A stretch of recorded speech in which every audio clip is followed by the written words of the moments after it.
Well, hey there, once again, welcome back to Drummer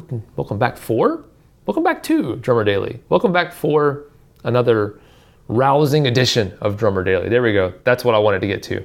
Maybe, I don't know. See, the thing about podcasting, well, I guess I could, hit the back button and start over and record this intro again.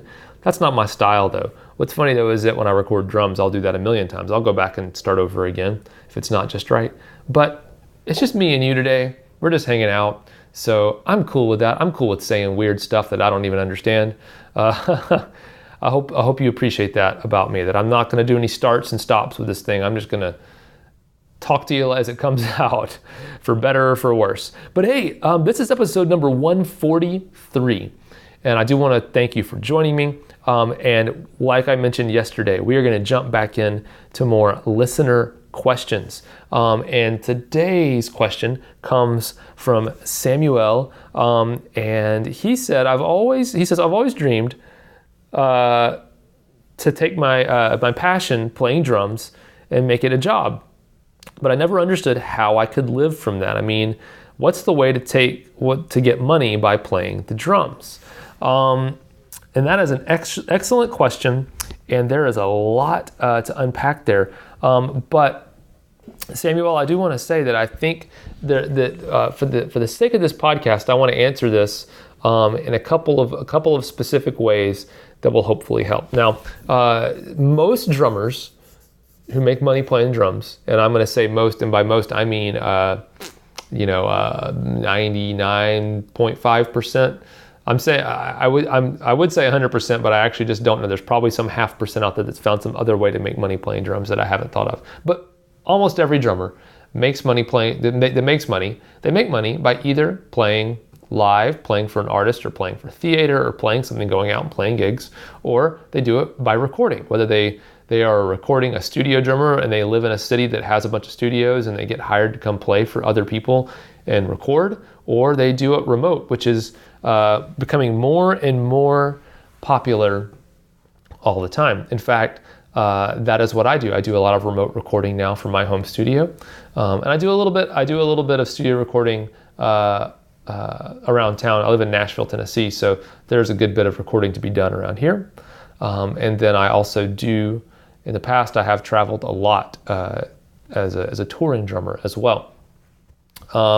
So the path to take to that is not. I'm trying to think of a way to say this.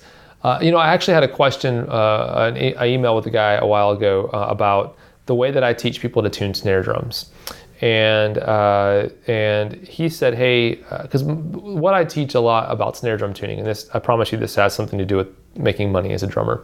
But I teach people that most people who tune their snare drums or tune their drums in general just don't take enough time doing it. They spend a few minutes, get frustrated, and then just kind of leave it where it's at and say, all right, that's good enough. And my argument is always that you should be spending more time tuning your drums."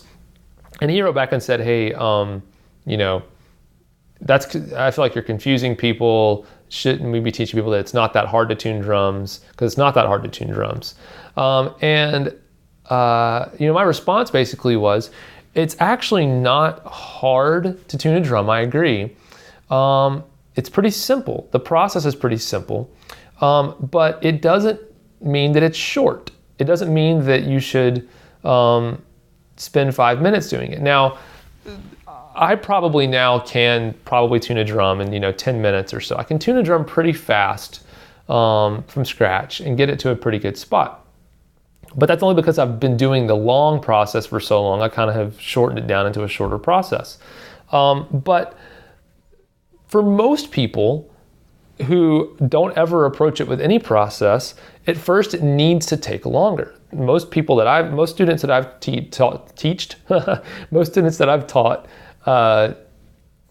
don't take enough time. And so I teach most people to say, hey, take your time, take longer to do that. All of that to say that just because a process is simple or straightforward or clear-cut does not mean that it's a short process or that it's a shortcut.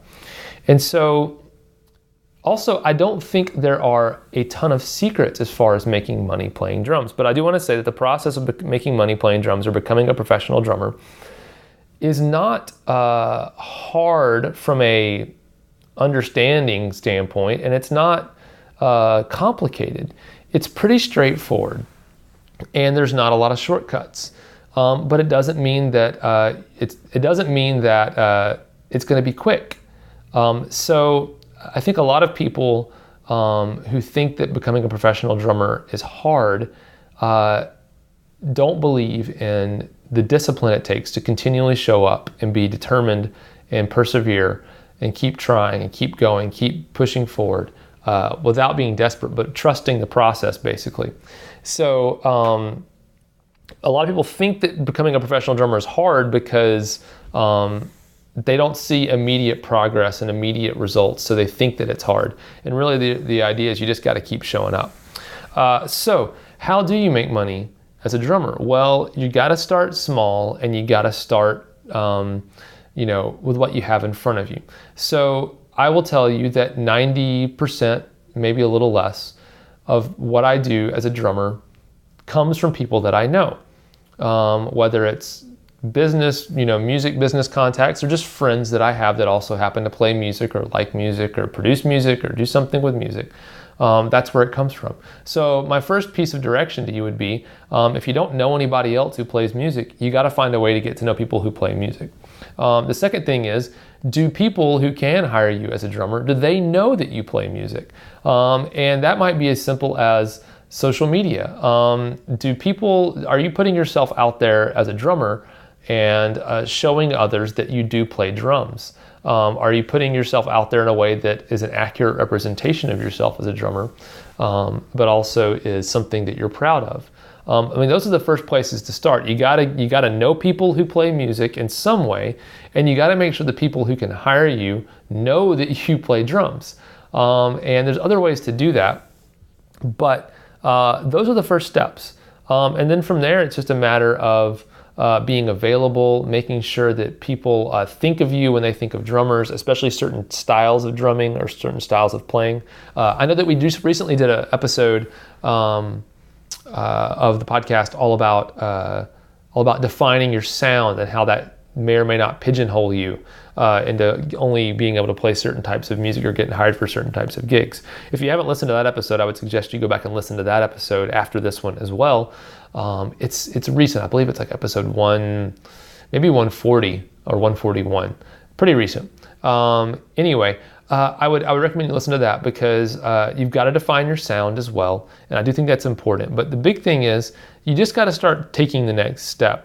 There's an episode we recently did about goal setting as well, where I help you figure out exactly how to clearly define your goals as a drummer and then kind of step back from the end result and figure out what your next steps are.